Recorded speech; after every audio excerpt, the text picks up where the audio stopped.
لو أنزلنا هذا القرآن على جبل لرأيته خاشعا متصدعا من خشية الله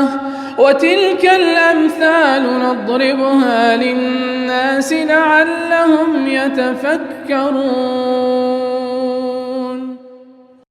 الحمد لله والصلاة والسلام على رسول الله وعلى آله وصحبه ومن والاه. السلام عليكم ورحمة الله. بەڕێزان خۆشحاڵم لەوانەی 312 لەوانەکانی تەفسیری قورئانی پیرۆز بێمەوە خزمەتتان بە مەبەستی ڕەزامەندی خوای گەورە و هیوادارم ئێوەی ئازیزیش سوودی لێ وەربگرن. بەڕێزان هەروەکو لەوانەیە ڕابردوو لە خزمەت ئەو ئاەتەی ژمارە 11 سوورەتی ئەنیسا بوون کەوا خوای گەورە باس لە میرات دەکاتن کە بەو شێوەیە دەست پێکرد یوصیکم الله فی ئەولادیکم، خوای گەورە وەسیەتتان دەکات دەربارەی منداڵەکانتان واتە بەو شێوەیە میراتیان بدەنێ للذەکەر مثل حەظ الأنثەیین، واتە کە کوڕ و کچ بوون لە دوای ئەوەی کەوا بەشی دایک و باب لێی دەردەهێنرێ ئەگەر ئەو ئافرەتەی مردی یاخود ئەو پیاوەی کە مردی دایک و بابی خۆی هەبوو هەرێکە و بەشیان هەیە وەکو ڕووین دەکاتەوە و هەر یەک لەو دوو هاوسەرەکەیە کە چیان مردی هاوسەرەکەی بەشی خۆی هەیە لە دوای ئەو بەشی ئەوان دەردەهێنرێ ئەوجا ئەوەی دەمێنێتەوە لە بۆ منداڵەکان ئەگەر کوڕ و کچی هەبیتن ئەوەی کەمایتەوە میراتەکە لە نێوان کوڕ و کچەکان تەوزیع دەکرێت بۆەوەی کەوا دەکرێتە ئەوەندە حەسەیە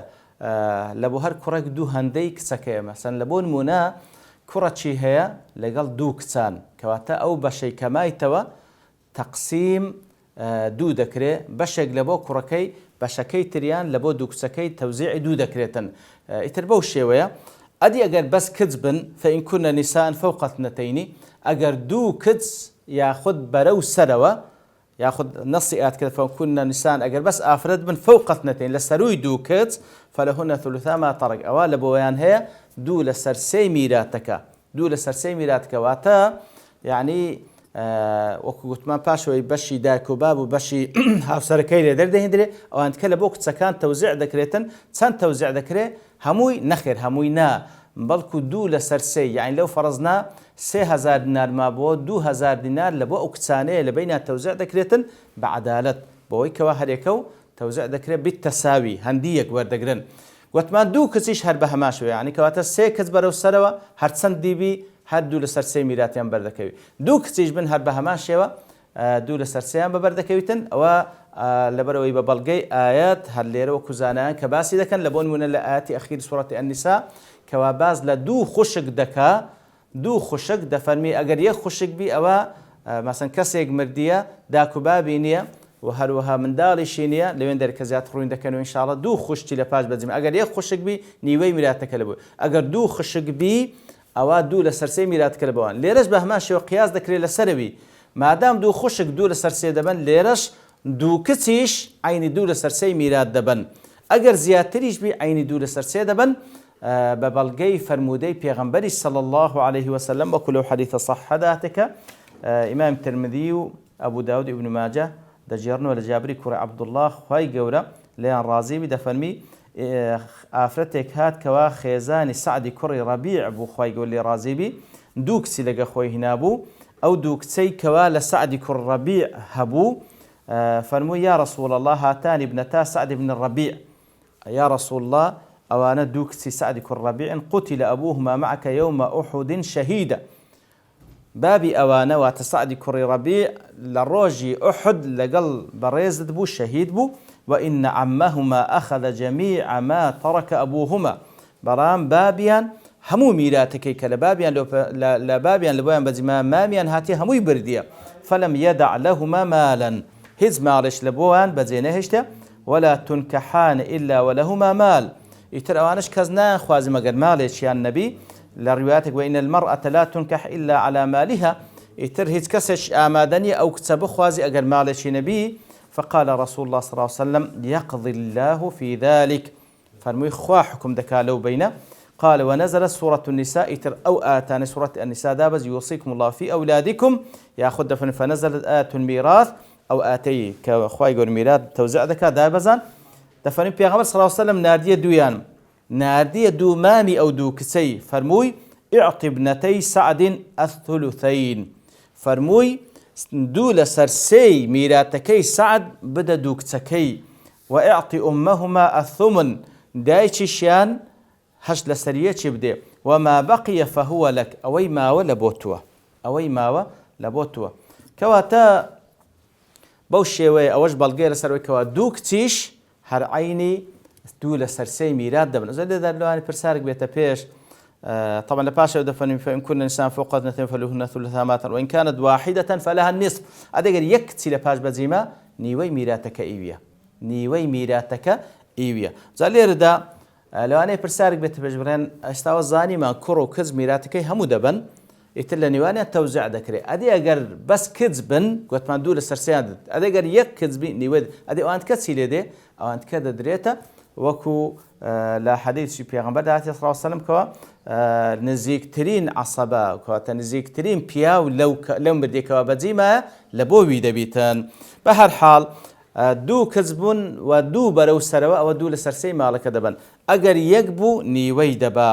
ئەو جا دەفەرمی ولأبويه لكل واحد منهما السدس مما ترك إن كان له ولد ولأبويه كواتا ئێستا کەسێک مردیە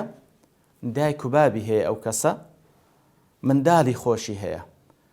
لەو حاڵەتەی ولأبويه لكل واحد منهما السدس مما ترك إن كان له ولد ئەو کەسێک کە مردێ مادام منداڵی هەیە ئەوزە پیاویان ئەفرەتە بەخۆی منداڵی هەیە و داک و بابیشی مایە داک و بابی ئەو کەسە مردێ مادام ئەو کەسە مردێ بەخۆی منداڵی هەیە یەکە و یەک لەسەر شەشیان بەبەردەکەوی یەکە و یەک لەسەر شەشیان بەبەردەکەوی فإن لم يكن له ولد وورثه أبواه فلأمه الثلث ئەدی ئەگەر ئەو کەسێک کە مردیە منداڵی نەبی وورثه أبواه منداڵی نەبی دایک و بابی میراتگرینە فلأمه الثلث ئەوە دایکی سێیەکی دەبا کەواتە ئەگەر کەسێک مرد کوڕە یان کچە بەس دایک و بابی میراتگرینە لەو حاڵەتی کو میراتکە تەوزیع دەکرێتن دایکی سێیەکی دەبا ئەوەی دی کە دەمینێتەوە لە بۆ بابیتی دایکی سێیەکی دەبا یان لەو فەرەزنا کەسێک مردێ کوڕێکە یان کچێکە 3000 دینار لە پاش بەجیمایە دایکی سێیەکی دەباتن یەک لەسەر سێ کەواتە هەزاری دەبا دووەکەیت کە لۆچەیە لە بۆ بابیتی فللذەکر مثل حظ الأنثيين کەواتە ئەوە لێرە بەو شێوەیە فلأمه الثلث ئەدی ئەگەر ئەو کەسەی کەوا مردیە منداڵی نییە بەڵام هاوسەری هەیە مەسەلەن پیاوێکە مردیە با بڵێن خێزانیشی هەیە و دایک و بابیشی هەیە لەو حاڵەتەی خێزانەکەی چارێگەچی دەدرێتێ ئەوەی کە دەمینێتەوە سێیەکەکەی لە بۆ دایشیتی ئەوەی کە لە پاشەویش دەمێنێتەوە لە بۆ بابیتی ژنێکە مردیە مێردی هەیە و دایک و بابیشی هەیە کەواتە لەو حاڵەتەی نیوەی دەدرێتە پیاوەکەی ئەوەی کە دەمینێتەوە سێیەک لە بۆ دایکەیە و هەروەها ئەوەی کە دەشمێنێتەوە لە بۆ بابەکەیە ئەو جا دەفەرمێ فإن كان له إخوة فلأمه السدس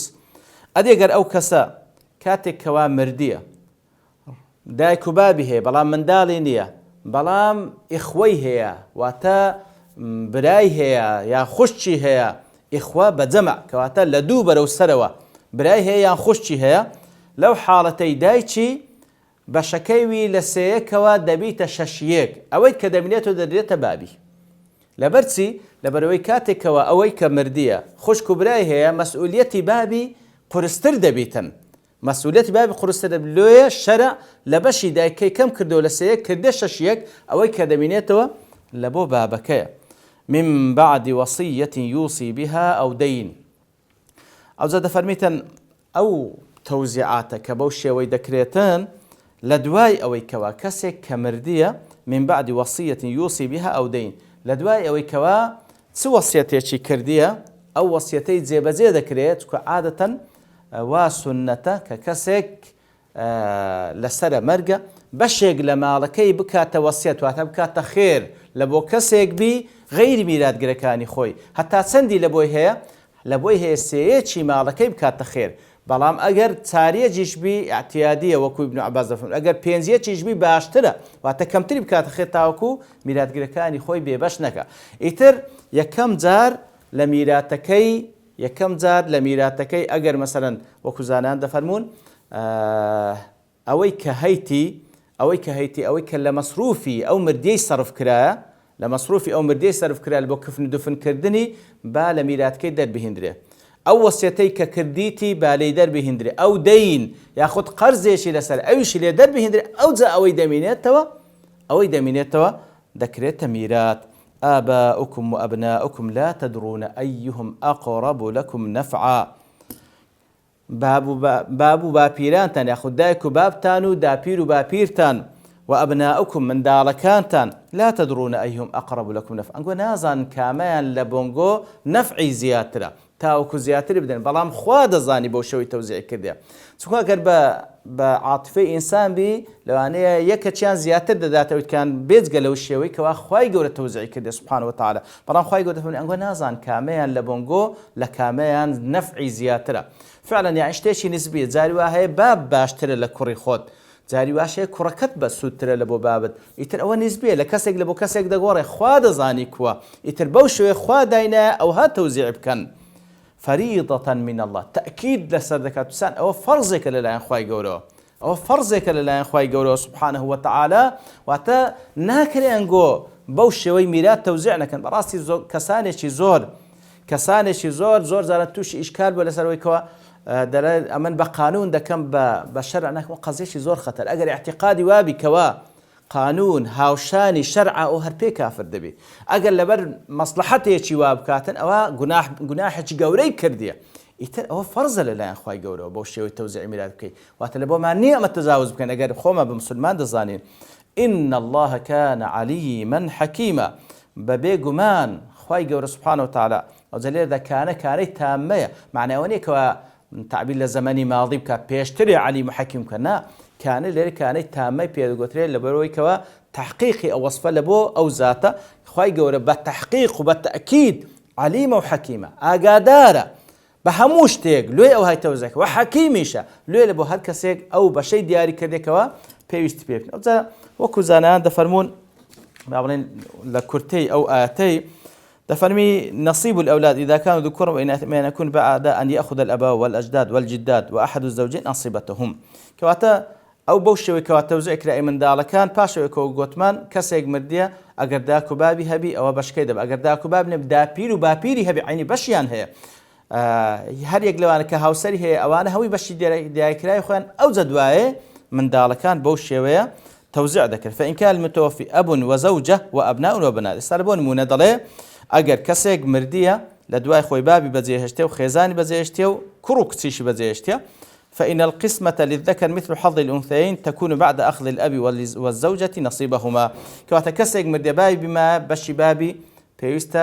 شەشێک بدرێ و هەروە بەشی خێزانەکە وەکو لە دواترێ باسی دەکاتن چارێک ئەوەیە هەشتێک بدرێت کە کوڕ و کچی هەیە. ئەوەی کە دەمێنێتەوە لە بۆ کوڕ و کچەکان بەو شێوەی للذكر مثل حظ الأنثيين توزيع دەکرێت. إن الأولاد يطلقون على كل فروع الشخص من صلبه. واتكاتك باز لأولاد ذكر شرعا همو أوانك ولا بشتي أو بياوبوا أي أبناؤه وتكركاني وأبناء بناته كري وبناته وكسكاني خوي وبنات أبنائه وكتسي كركانشي كواتا كركاني وكسكاني خوي وكري وكتسي كريشي أو كنجين كري وكتسي وردقري يعني كتسي كري وردقريتن لو حالتي كوا أجر من دار خوي نما بيتن أوان دينا بيش واتنا وكان دينا بيش طالما أجر كرو كتسي خوي ما بي أوان وردقرن كوا تليرز أقدار بين كر وهروا من دالي كر لكرو لكتس وكتس طالما من دالي كتس ورناقري باشان لا خالج كأن أبناء المتوفي وبناته يقدمن على أبناء أبنائه وبنات ابنه كوا تدلي کەسێک مردیە کوڕ و کچی خۆی هەیە ئەوانە وەردەگرن ئەگەر ئەوانە منداڵیشیان هەبی ئەوان نانە پێش هەتاوەکو طبقەی یەکەم مابی بەڵام طبقەی دووەم نەمابوو طبقەی یەکەم نامابوو طبقەی دووەم دێنە پێش کە وەکو گوتمانەوەکانیان واتە منداڵی کوڕەکانی. لە خارج کە دێ إن بنات الابن يأخذن حكم البنات تماما إذا لم يكن للشخص أولاد قط لا ذكر ولا إناث. کەواتە ئەگەر کەسێک مردیە تەنها کچی کوڕی مایە یاخود کوڕەکەی کە مردیە تەنها کچی مایە کچەکان وەکو منداڵی خۆی وەردەگری بەڵام وەکوتمان کچی کچ یاخود کوڕی کچ وەرناگریتن تەنها کوڕ و هەروەها منداڵ یعنی کوڕ و کچی خۆی و هەروەها منداڵەکانی کوڕەکانی خۆی والله أعلم. ئیتر دیار تەفاسیل و ئەوەی تری زۆر تێدامە بەڵام لەو ئاتە بفضل خواهی گەورە ئەوەندەمان باس کرد ئینشاءالله لەوانەی داهاتوودەینە خزمەت ئاەتی دواترێک کە ئەویش بەشی چەندین ساحب بەش لە میرات تهدید دەکات لە خواهی گەورە دەپاڕێنین لەو کەسانە بن کە خواهی گەورە لە شەرعی خۆی تێمان بگەینیتن و موفقمان بکات بۆ جێبەجێکردنی وصلى الله وسلم على نبينا محمد وعلى آله وصحبه أجمعين وآخر دعوانا الحمد لله رب العالمين. لو أنزلنا هذا القرآن على جبل لرأيته خاشعا متصدعا من خشية الله وتلك الأمثال نضربها للناس لعلهم يتفكرون.